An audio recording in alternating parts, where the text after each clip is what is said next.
What's up, boys? Welcome back to another video, and it's finally time to do the MLB predictions. It's been long overdue, as the season, when you guys are seeing this, starts literally today in a few short hours. I thought I'd go ahead and crank this one out here. I've been working on it for a while now. It's a decent little bit of work here, but I've been busy with a whole bunch of other things, but it got out before the season, so that's good.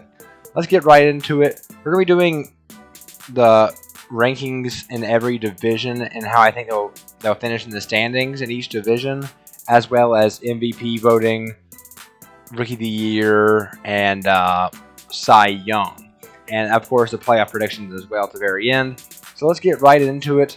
Starting here with the AL East, and I do have the Baltimore Orioles in 5th place. This is pretty much the only guarantee in this division, in my opinion, that the Orioles will finish in last. Yes, they got good pieces like Cedric Mullins, Austin Hayes I like a lot as well, and John Means as far as pitchers go. But, you know, the prospects, the talents that are going to help their team in the future aren't going to be ready quite yet, and even if they do come up, it's not going to be enough for the Orioles to be any higher than 5th place. But they got a great prospect farm system, so like Adley Rutschman and Grayson Rodriguez and guys like that. So bright future for the O's, but not quite yet. Number 4. Now this might be the shocker of the entire video to some people. I had the New York Yankees coming in at 4th place, and I'm in no way a Yankee hater. This is just legitimately what I think. I'm just not high on this Yankees team. I mean, well, when I say that, I still think the Yankees are going to be above 500. At the very worst, I think they're going to be a 500 team. But just looking at what they've done in the offseason, I just can't say that they're better than the 3 teams above them in the AL East. I just can't. Of course, you got studs like Aaron Judge. Giancarlo Stanton is a great power bat. And traded for a guy like Josh Donaldson and Isaiah Kiner-Falefa, great defensive shortstop. But as far as the rest of the pieces on that roster, as well as bullpen, you never really know with bullpens.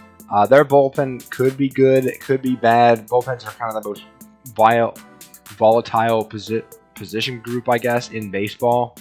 And they got Garrett Cole, of course, leading that rotation. Jordan Montgomery's all right. And they got a couple other okay pieces, but it's nothing crazy, you know? And there's a lot of competition and some really good teams are going to be going up against. So I just have them here at 4. Number 3, I have the Tampa Bay Rays. Man, the AL East could be completely mixed up, but who knows? But the Rays, run by Kevin Cash. Also, I forgot to mention for the Yankees, Aaron Boone, that's another reason I'm not too high on them. But Kevin Cash and the Rays, just a really well-run organization. They love to platoon. They know exactly what they're doing. They know how to win baseball games with not necessarily the best roster, but they have a good enough roster to make things happen when it matters most. And now they got a guy like Wander Franco, who's going to be a possible MVP candidate this year. He's a really good young stud on their squad. So, yeah, they're really good. I expect to see maybe not first place in the AL East type things, but I think they'll be definitely in that playoff mix when it comes October or September. All right, next up, we got the Boston Red Sox, who were in the ALCS last year. And this, I love this offense. I just love it. I mean, if you just talk about the infield by itself, Bobby Dahl back at first. Rafael Devers, who I think is a possible MVP candidate. Same thing with Xander Bogaerts, you could argue as well. Trevor Story, who I expect to have a bounce-back season, whether he's at short or second base, wherever they want to put him. But, I mean, I just love this offense. Christian Vasquez, you got Alex Verdugo in the outfield. Kike Hernandez, who had a great postseason last year. Sure, the arms aren't what you'd want them to be, but this offense is so potent. I think, and Nathan Eovaldi is a great number 1 pitcher to have. And if Chris Sale can come back healthy, that's going to be good for them as well. So I like this Red Sox team a lot. And I think I'm higher on them than most. That offense is just potent. And at number 1, of course, I got the Toronto Blue Jays, led by their young studs, notably in Vladimir Guerrero Jr., Kevin Biggio, if you want to throw him in there. Matt Chapman, they just acquired. Bo Bichette, Teoscar Hernandez, loaded offense. And they got some prospects who could come up and help them out as well in that category. And then you talk about the pitching staff. Kevin Gausman, that's disgusting. Jose Barrios, Alek Manoah, just some great arms. Hyunjin Ryu and Yusei Kikuchi as the 5th guy. That's a nasty rotation. Bullpen, sure, not the greatest, but honestly, like I was saying earlier, so volatile. Who knows what's going to happen there? But that's the AL East for me. Let's continue on with the AL Central, where I have the Kansas City Royals finishing 5th. Yes, they have Bobby Witt Jr. coming up and going to be leading that team this year as their kind of young stud, but it won't be enough. They just don't have enough pieces to be higher than 5th, in my opinion here. Number 4, I have the Cleveland Guardians. That got themselves a really good starting rotation and a pretty solid bullpen as well, but I don't think they're going to be score enough runs to keep up with anybody, man. They did re-sign Jose Ramirez, which is really good for him, but he can only bat 1 out of every 9 at bats, so I'm very, very low on this Guardians lineup as far as that goes. Here at number 3, I have the Detroit Tigers, who I think their prospects are they already have started coming up, obviously, but they're going to start making impacts, and this team's going to start getting a little bit better. And I think, in all seriousness, AJ Inch is a really good manager. Of course, all the cheating stuff that's going on, that's kind of in the past, I guess you could say. But when you talk about Spencer Torkelson, who's going to be playing, as far as pitchers go, you got Therese Screwball, who I like. Casey Mize, who was first overall pick a couple years back. He's got a ton of potential. Akil Baddoo, he looked really good last year. And I think this Detroit Tigers team, they're not ready for the playoffs quite yet, but I think they could be in a somewhat weak, I'd say, AL Central. They could be a team to look out for. Number 2, I have the Minnesota Twins, who really were disappointing last year. But I like what they did in the offseason. They brought in Carlos Correa on a short-term deal, which I thought was interesting. But I like it. If Byron Buxton can stay healthy, they're going to be a really good team. Also, they acquired Sonny Gray, which will really help out that rotation. And, yeah, Twins, look out. Really disappointing last year, but I think they'll make a big step up this year. And, of course, number 1, I have the Chicago White Sox, who a lot of people had in the World Series last year in their preseason predictions. I think they could be a team like that this year. Luis Robert, why can't I talk today? Luis Robert or Robert, however you say it, is MVP candidate in the making. And you got Jose Abreu, who's a former MVP. You got Yohan Moncada. Not even to mention the starting rotation. And what's the catcher? Why can't I think? They got one of the best offensive catchers in baseball. I just can't think of his name right now. But anyways, yeah, they're number 1 here for me in the AL Central. AL West, number 5, Oakland Athletics. They traded off everybody. Matt Olson, they traded him to the Braves. Matt Chapman, they traded him to the Blue Jays. They just don't have any intent in winning right now. It's a really sad situation for Athletics fans, where the owner just doesn't care about winning. So it's rough. They got some good prospects now. They got a pretty loaded farm system, but I mean, for fans, it's going to be rough for the next couple of years because they're not going to be competitive. Number 4, Texas Rangers. Also, this you'll notice in the AL West, all these circle logos, which I'm not opposed to it, but they're not my favorites. Anyways, Texas Rangers, they made some huge additions to their offense, signing Marcus Semien and Corey Seager. Now they got one of the best, if not the best, offensive middle infields in the entire MLB. Got a great farm system, but they're not going to be quite ready yet, and that's why I have them here at 4. Number 3, I have the LA Angels, and it hurts me to say this, but they just didn't do enough as far as pitching goes. They actually, I like what they did with the bullpen. They did re-sign Raisel Iglesias along with some other guys, which I do like, but As far as the starters go, sure, you got Noah Syndergaard. You don't know how good he's going to be at all, but we'll see. Obviously, you got Shohei Ohtani and Mike Trout, two of the best players in the game. And if Anthony Rendon can come back to his past 2019 form, then he'll be great as well. But it's just not enough for me on the pitching side to put him any higher than this right now. Number 2, I have the Seattle Mariners, who I do think, in all seriousness, were a little bit ahead of schedule last year. Their run differential kind of speaks to that. They weren't necessarily a great team, but they were in the playoff hunt, and now they got some more prospects coming up, like Julio Rodriguez. They are going to be really good, in my opinion, just not quite able to take over number 1, because that's going to be the Houston Astros, who I think this might be the last year I think I picked the Astros to win the AL West, because I like what the farm system in these other leagues and these other teams in the division are doing. But right now they got Jeremy Pena. He's going to replace Carlos Correa at short in all likelihood. Yordan Alvarez, Kyle Tucker, some young studs in the outfield and playing DH there. Alex Bregman, Jose Altuve. They got a really good team, of course. And, yeah, they're going to be here at number 1 for me.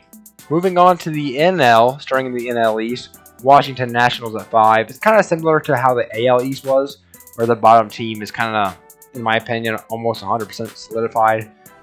Washington does have one of the best players in the entire MLB in Juan Soto, but obviously he can only hit 1 out of every 9 times, so that won't be enough for him.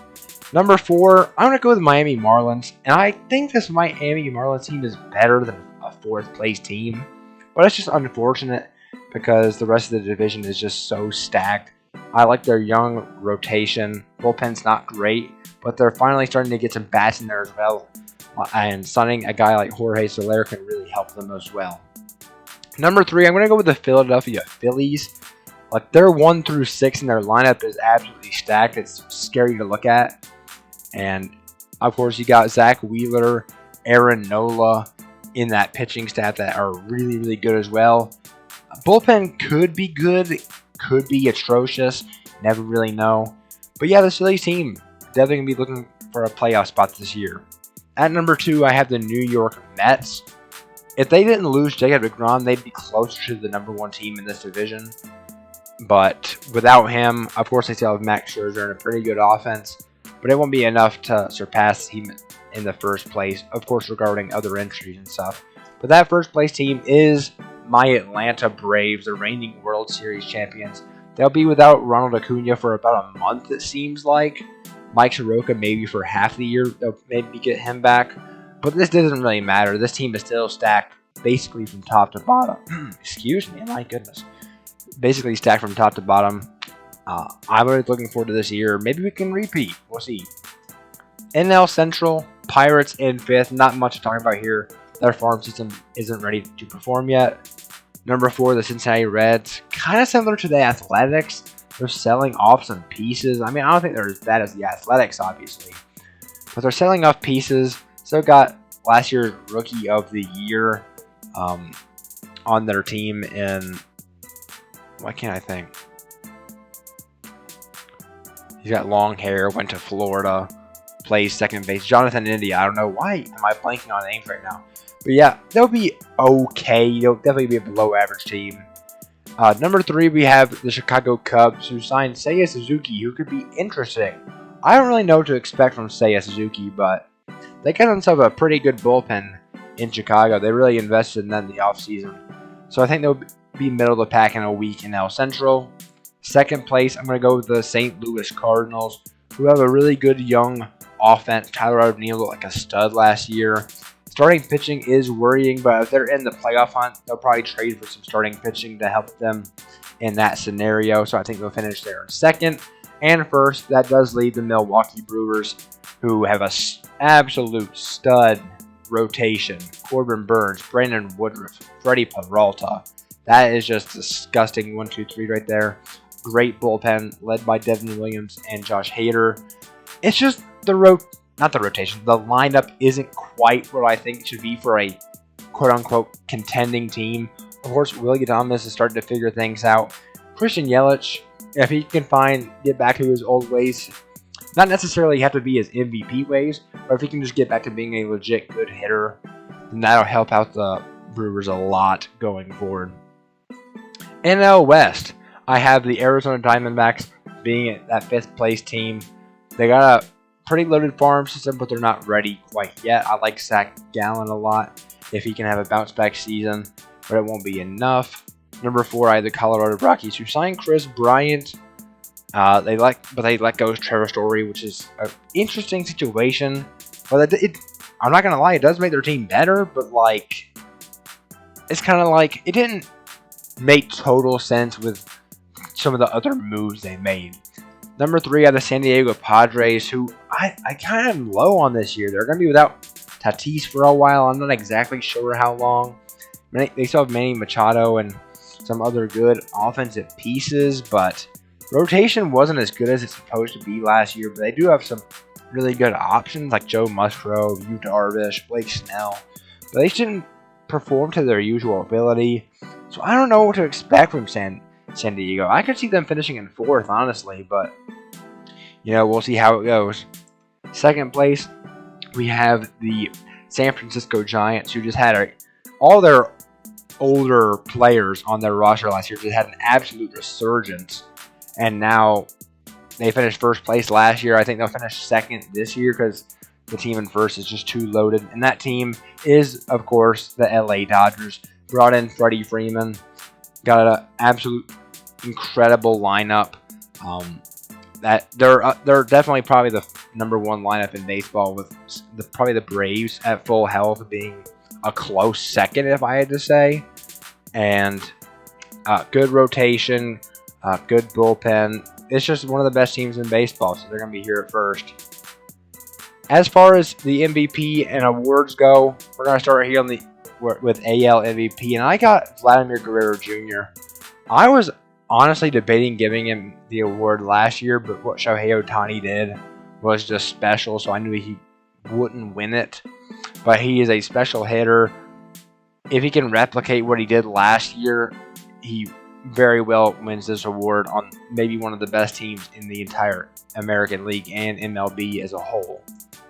AL Cy Young, I got another Blue Jay, believe it or not, Jose Barrios. Jose Barrios is a guy, when he was traded from the Twins to the Blue Jays, he looked like that ace that we expected when he was a prospect. I think he's going to have a really good season, especially since he has some guys alongside him in the rotation that can be really, really good as well. AL Rookie of the Year, I got Julio Rodriguez. Now let me say this, the American League rookies this year are looking to be, I don't want to say far better, but a decent amount better than the NL rookies. And you talk about Bobby Witt Jr., Julio Rodriguez, likely Adley Rutschman at some point. I mean, those are 3 of the top 5 prospects in all of baseball who are all going to be probably called up this year.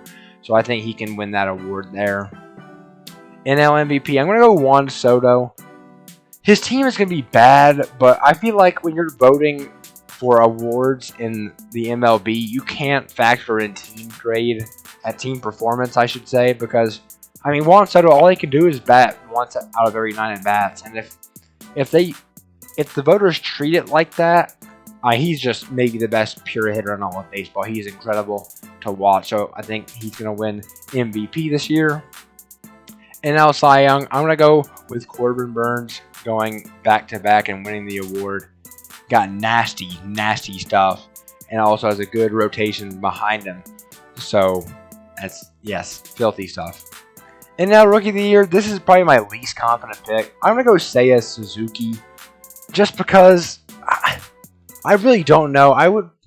If Hunter Green didn't play in such a hitter-friendly park, I'd probably go with him, honestly, since he is going to be starting in that Reds rotation. But Seiya Suzuki just feels like the pick to me. I think he could be pretty good. Honestly, I could see him being fairly bad as well, but it's just all up in the air. It could be O'Neal Cruz as well, but who knows? I went with Seiya Suzuki. Not very confident in it, though. Going on to the playoffs, these are my AL playoff standing predictions, with the Blue Jays being the 1 seed, White Sox being the 2 seed, Houston being the 3 seed, Red Sox being the 4 seed, Rays being the 5 seed, and the Twins being the 6 seed. And I have the 2 teams I have moving on to the ALCS will be Blue Jays and White Sox. And in the NL, I have the Dodgers at the 1 seed and the Braves in the 2 seed. Although I think they could be considered the best team in baseball at that point, but I think the division's going to keep them beating up on each other and keep them out of that first place. Brewers at 3rd, Giants at 4th, Mets at 5th, and Phillies at 6th, sneaking into the playoffs. And in the NLCS, I have another repeat of Dodgers-Braves. It just makes too much sense. These are, in my opinion, the clear 2 best teams in the NL. And moving on to the World Series, I have the Chicago White Sox and the Atlanta Braves. When Acuna comes back, if all goes according to plan, everyone's healthy, I truly think the Braves roster lineup is right there, and I mean right there, with the Dodgers. And I think the Braves could have the best bullpen in all of baseball this year. I think they're the front runners right now. Of course, we don't know how everyone's going to perform. Very volatile position group being the relievers, and White Sox loaded lineup, really good top end starting pitchers, and a good bullpen as well. I think these are really, really good, well-rounded teams here. And I have the World Series champions because of their experience being the Atlanta Braves. And what a season that would be. I know World Series hangover could play a factor, but if it doesn't, I think this is my pick. So I want to thank you guys for watching this video. Please like, subscribe, turn on post notifications, do that YouTube stuff, and I will see you guys in the next one.